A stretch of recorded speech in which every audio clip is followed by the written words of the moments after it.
Welcome back to the Bastards YouTube news of the last 24 hours. James Paxton finally will make his long-awaited return to the Red Sox rotation. He's had 4 or 5 rehab starts down in Worcester. Let's see, 6 actually, and most of them have not gone well. Yeah, So, true. yeah. So, how do we feel about it, Nick? He's going to fit really well into this rotation right now. Right now, like going after his last start, he was in Worcester with. He went 5 innings, gave up 2 runs, but the problem with him is the command. He had 5 walks in that last game for Worcester, and that scares the living daylights out of me. This rotation right now, record-wise and all, the Red Sox are doing okay with it, and they're surviving, but it's going to come down to how long they can survive with the bodies that are there.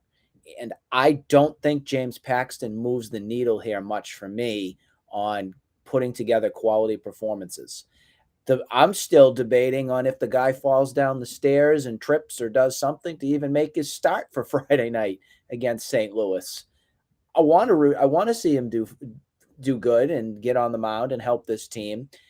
But let's be real here, folks. He hasn't thrown since a legitimate season, a full season, since 2019 with the Yankees, when he went 15-6 with a 3.82 ERA.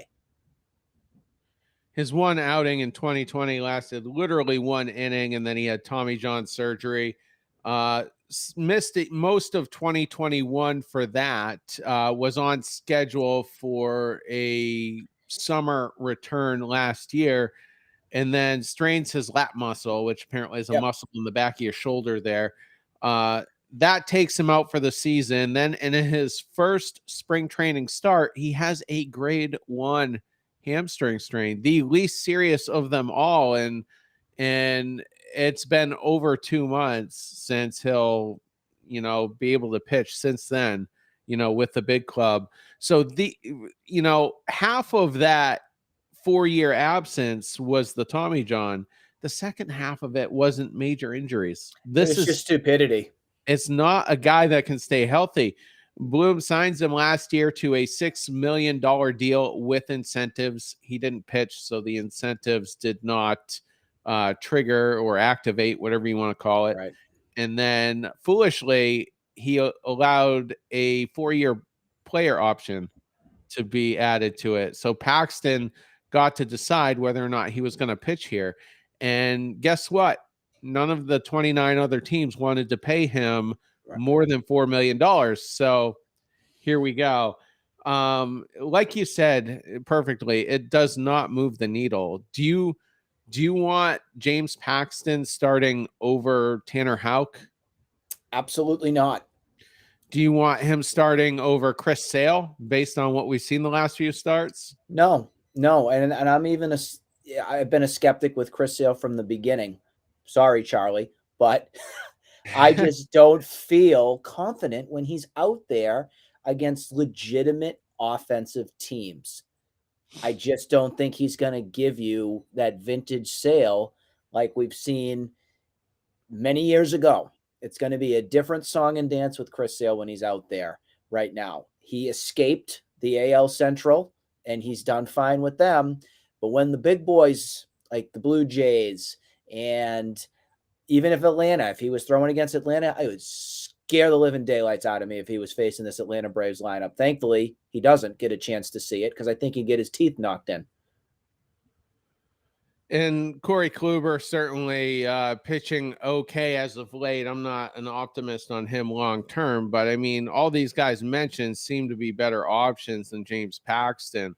What I will say is there's nobody else behind Paxton here that's viable at AAA Worcester. You got Brandon Walter pitching to a 5.16 ERA, a whip over 1.5.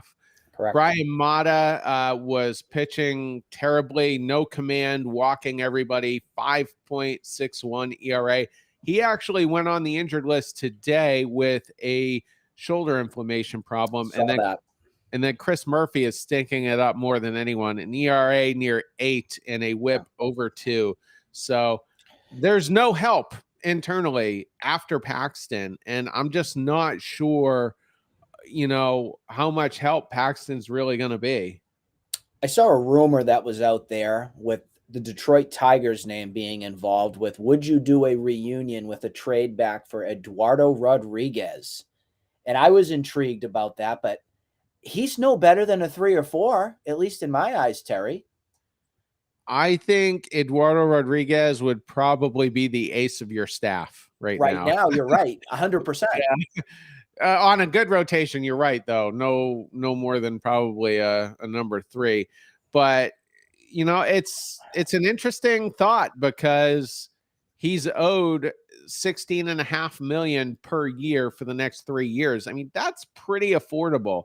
You're going to go over In the this day and luxury age. tax unless you can find a way to take some money off in another trade. But I would certainly take Erod back. He had great numbers against the Yankees in Yankee Stadium. His playoff appearances were competitive. His World Series numbers are a little bit skewed because Alex Cora left him in the 7th inning to get crushed by Yasiel Puig on a 2 or 3 run homer. So if Cora does the right thing, gets him out of the game, and I think Puig had hit him hard earlier in that World Series game. That was game 4. It just The didn't make numbers any might have looked different for him. Yeah. And the Red Sox did go on to win that game later on due to some heroics by Mitch Moreland. So that's right. Yeah. So I'm not real excited here for Paxton. I mean, this is just the hallmark of the Hein Bloom era. We haven't. What's the crazy thing here? What's that? How much they actually are banking on James Paxton. He actually needs to be half decent, or this is going to be a real problem here with this rotation. It absolutely that's what's scary. That's what's scary. It's they have to count on him. He has to do something, and if they don't, you mentioned it with the depth, there isn't any. None whatsoever. Bloom is going to have to do something that he's never done before. That's put serious prospects in a trade package for a starting pitcher. And I just don't know if he'll do it. I mean, this has been, like I said, the hallmark of the Bloom era. No feel for what a starting pitching rotation should be, at least when you're trying to bring guys in externally. Obviously, they developed pitchers internally with the Tampa Bay Rays, but the outside acquisitions, not impressed. Not impressed either. So Paxton makes his start on Friday against Friday the night. Cardinals. Yeah. I'm just trying to get the matchups here. Probable pitchers. Here we go. I haven't even looked at those matchups yet. So he's going to be starting against Adam Wainwright, who's having a terrible season so far. In fact, we're going to do a preview show probably tomorrow or the next day, but Cardinals have not been impressive this season. So yeah, it might be a good series for the Red Sox to get out of Atlanta, kind of get their bearings back together of how it was against the Blue Jays, and start to win some ball games again. And it's at Fenway, so this will be a good series to do that. Wainwright, Matz, and Michaelis are the 3 we're set to face. So we will see, and we'll wrap until we come on to cover those previews, make our picks. So hopefully the Red Sox can make the split tonight with the Braves. It's Bayo versus the Braves bullpen. So take care.